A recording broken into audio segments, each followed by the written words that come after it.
Hello friends, मैं doctor आशु अग्रवाल आपका बहुत बहुत स्वागत करता हूं अपने यूट्यूब चैनल में। दोस्तों, आज हम चर्चा करेंगे गैस कॉम्बिनेशन की, जो आप गैस, इंडाइजेशन और एसिडिटी में अपने घर पे रख सकते हैं, अपने घर में यूज़ कर सकते हैं और इससे गैस की समस्याओं से छुटकारा पा सकते हैं। तो दोस्तों, शुरू करते हैं गैस, इंडाइजेशन, एसिडिटी का होम्योपैथिक कॉम्बिनेशन। ये होम्योपैथिक दवाइयों का एक कॉम्बिनेशन है जो मैं यूज़ करता हूँ। पिछले 10 वर्षों से मैं लगातार यूज़ कर रहा हूँ अपनी क्लिनिक पे।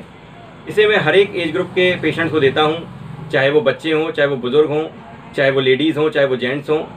ये एक ऐसा गैस कॉम्बिनेशन है जिसे आप घर पर रख सकते हैं, घर पे आप स्टोर कर सकते हैं। दोस्तों, आजकल का लाइफस्टाइल या जीवन शैली ऐसी हो गई है कि गैस, इंडाइजेशन की प्रॉब्लम बहुत ही कॉमन हो गई है। आजकल बच्चों से लेके बड़े बुजुर्गों तक किसी को भी गैस की प्रॉब्लम हो सकती है, किसी को भी इंडाइजेशन की समस्या हो सकती है। तो सबसे पहले जानते हैं गैस, इंडाइजेशन के कुछ कारण। सबसे पहला कारण है पैक्ड फूड खाना। आजकल बच्चे बाजार का पैक्ड फूड खाते हैं, चिप्स, कुरकुरे, इस तरह की चीज़ें बहुत खाते हैं। माँ बाप भी बच्चों को पैसा दे देते हैं ईजिली, तो बच्चे बहुत ज़्यादा पैक्ड फूड खा लेते हैं। ये सबसे बड़ा कारण है गैस, इंडाइजेशन का। बाहर का ऑयली, स्पाइसी, जंक फूड खाना भी बहुत बड़ा कारण है। दूसरा कारण है पानी कम पीना। लोग पानी कम पीते हैं तो गैस, इंडाइजेशन की प्रॉब्लम ज़्यादा होती है। तीसरा कारण है लोग टहलना नहीं चाहते। सीडेंटरी लाइफस्टाइल हो गया है, घर में बैठे बैठे काम करते हैं लोग, ऑफिस में बैठे बैठे काम करते हैं, तो लोग टहलते नहीं हैं। तो ये भी एक बहुत बड़ा कारण है गैस, इंडाइजेशन का। तो सबसे पहले मैं आपको बताऊंगा इसके कुछ प्रिकॉशंस कि अगर आपको गैस, इंडाइजेशन से बचना है तो आपको क्या करना है। सबसे पहला प्रिकॉशन है कि आपको टहलने जाना है। अगर आप मॉर्निंग में टहल नहीं सकते, योगा नहीं कर सकते, तो आप रात में टहलिए। बहुत लोगों का ये बहाना मैं सुनता हूँ, अपने क्लिनिक पे भी सुनता हूँ कि साहब टहल नहीं सकते, मॉर्निंग उठ नहीं पाते हैं, सुबह काम रहता है। तो मैं उनसे कहता हूँ रात में टहलिए, रात में खाना खाने के बाद आप टहलिए। आजकल लोगों की दिनचर्या ऐसी हो गई है, वो लेट आके खाना खाते हैं ऑफिस से या दुकान से, और लेटे लेटे वहीं टीवी देखते हैं और वहीं लेटे लेटे सो जाते हैं। तो ऐसे लोगों को गैस, इंडाइजेशन की प्रॉब्लम बहुत ज़्यादा होती है। तो सबसे पहले आपको खाने का टाइमिंग अपना सही करना है, खाना टाइम से खाना है, और खाने के बाद लेटे लेटे टीवी नहीं देखना। खाने के बाद थोड़ा टहलें, थोड़ा चलें, जिससे खाना डाइजेस्ट हो। कम से कम 1000 कदम चलें, जिससे आपका खाना डाइजेस्ट हो, और उसके बाद आप सो जाएं। ये एक बहुत अच्छी प्रक्रिया है। मैं अपने सारे पेशेंट्स को ये करने के लिए कहता हूँ, क्योंकि लोगों के पास आजकल बहाने बहुत हैं। डॉक्टर साहब टाइम नहीं है, सुबह ऑफिस जाना होता है, बच्चों को सुबह स्कूल जाना होता है, बच्चों को बाहर खेलने का भी टाइम नहीं है, आजकल पढ़ाई इतनी ज़्यादा हो गई है।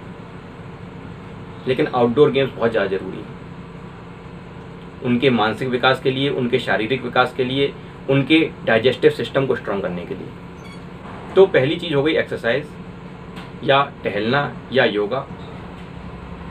दूसरी चीज़ हो गई पानी ज़्यादा पीना है। तीसरी चीज़ है बाहर का पैक्ड फूड नहीं खाना है, चाहे वो बच्चे हों चाहे वो बड़े हों। ऑयली, स्पाइसी, जंक फूड नहीं खाना है, पैक्ड फूड नहीं खाना है। तो ये सब चीज़ें आपको माननी पड़ेंगी अगर आपको गैस, इंडाइजेशन की शिकायत को हराना है और इनसे बचना है, तो आपको ये सब चीज़ें माननी पड़ेंगी। चौथी चीज़, टाइम से सोना है, लेट नाइट नहीं सोना है। लोग लेट नाइट पार्टी करके आते हैं, लेट नाइट मूवी देख के आते हैं, तो लेट सोते हैं फिर लेट जगते हैं, पूरा रूटीन उनका डिस्टर्ब रहता है। तो लेट नाइट वॉचिंग से बचना है, लेट नाइट सोने से बचना है। अगली चीज़ है खाना टाइम से खाना है, रेगुलर डाइट शेड्यूल अपनाना है। टाइम से खाना खाएंगे, टाइम से सोएंगे, टाइम से उठेंगे, टाइम से एक्सरसाइज करेंगे, ये सारी चीज़ें माननी है। ये एक विशियस सर्किल की तरह है। अगर आप एक चीज़ गड़बड़ करते हैं तो पूरा गोला बन जाता है जो आप सब चीज़ें गड़बड़ कर देता है। इसको आप एक विशियस सर्किल की तरह समझिए कि अगर आप टाइम से सो रहे हैं, टाइम से खाना खा रहे हैं, टाइम से आप उठ पा रहे हैं, टाइम से काम पे जा रहे हैं, टाइम से वॉक कर रहे हैं, तो सब चीज़ टाइम पे होगी।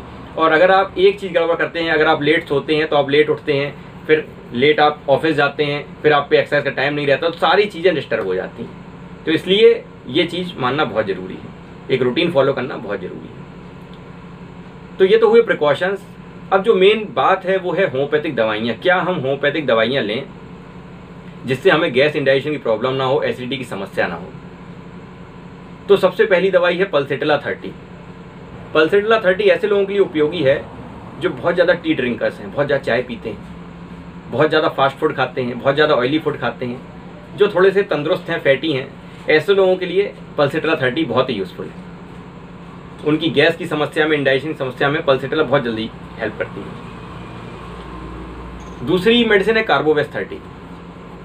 कार्बोवेज ऐसे लोगों के लिए है जिनका डाइजेशन काफ़ी वीक है, जो नॉर्मल सिंपल खाना भी डाइजेस्ट नहीं कर पाते, जो घर का भोजन खाते हैं फिर भी उनको इंडाइजेशन की प्रॉब्लम बनी रहती है। तो ऐसे लोगों के लिए कार्बोवेज 30 बहुत ही यूज़फुल है। कार्बोवेज 30 का मेन लक्षण है जो आपका अपर एब्डोमेन है, यहाँ पे गैस एक्युमुलेट हो जाती है और आपको काफ़ी भारीपन लगता है, पेट में भरा भरा लगता है और आपको कुछ भी खाने की इच्छा नहीं होती। तो अपर एब्डोमेन इफेक्ट रहता है, अपर एब्डोमेन इफेक्टेड रहता है कार्बोवेज में। तीसरी दवा है चाइना 30। चाइना 30 में जब फुल एब्डोमेन ब्लटेड रहता है, फुल एब्डोमेन में ब्लॉटिंग हो जाती है, हैवीनेस हो जाती है, पूरे एब्डोमेन में गैस जमा हो जाती है, खट्टी डकारें आना, खट्टा पानी मुंह में आ जाना, बदबूदार डकारें आना, बदबूदार गैस पास होना, ये चाइना 30 के लक्षण हैं। पेट ऐसा मालूम होता है कि फटा जा रहा है गैस से, गैस रिलीज भी नहीं होती, थोड़ी बहुत रिलीज होती है तो वो बदबूदार होती है, बहुत ज़्यादा इंडाइजेशन की शिकायत होती है जिन लोगों को। चौथी दवाई है लाइकोपोडियम 30। लाइकोपोडियम 30 बहुत ही यूज़फुल मेडिसिन है गैस इंडाइजेशन की शिकायत में। जहाँ लोगों को लोअर एब्डोमेन में ब्लॉटिंग लगती है, नीचे का तलेट, लोअर एब्डोमेन, लोगों को तना तना लगता है कुछ वहाँ पे फंसा हुआ है, गैस भरी हुई है नीचे, और कुछ गैस रिलीज होने के बाद उन्हें आराम मिल जाता है। ऐसे लोगों को लाइकोपोडियम बहुत यूज़फुल है, बहुत जल्दी ऐसा करती है। तो लाइकोपोडियम गैस इंडाइजेशन शिकायत में वैसे भी बहुत ज़्यादा यूज़फुल है।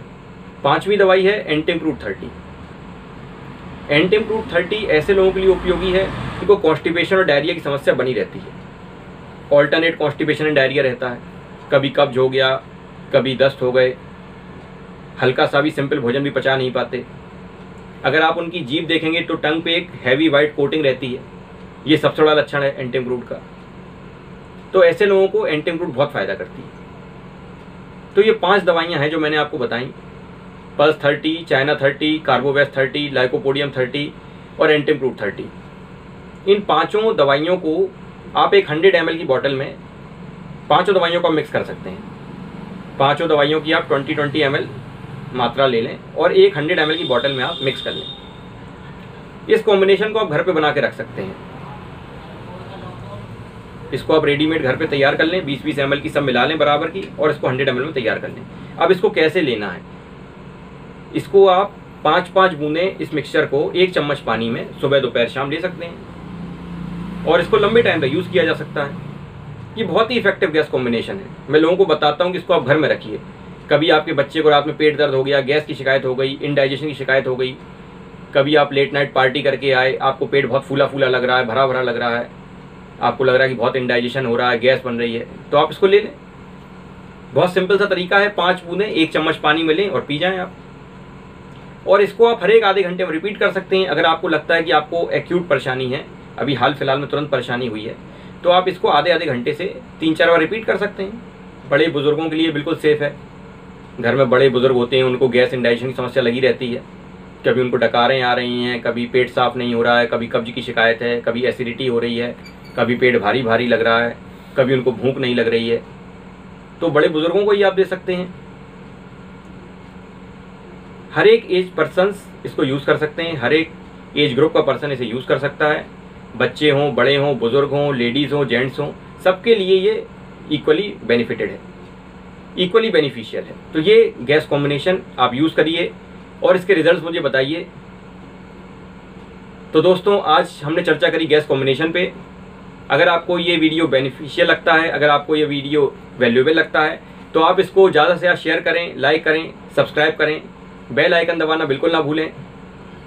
दोस्तों, अगर आप मेरे चैनल पर नए हैं तो इसको सब्सक्राइब करें ताकि आगे के आप जो वीडियोस के नोटिफिकेशन आते हैं वो आपको लगातार मिलते रहें। Thanks a lot.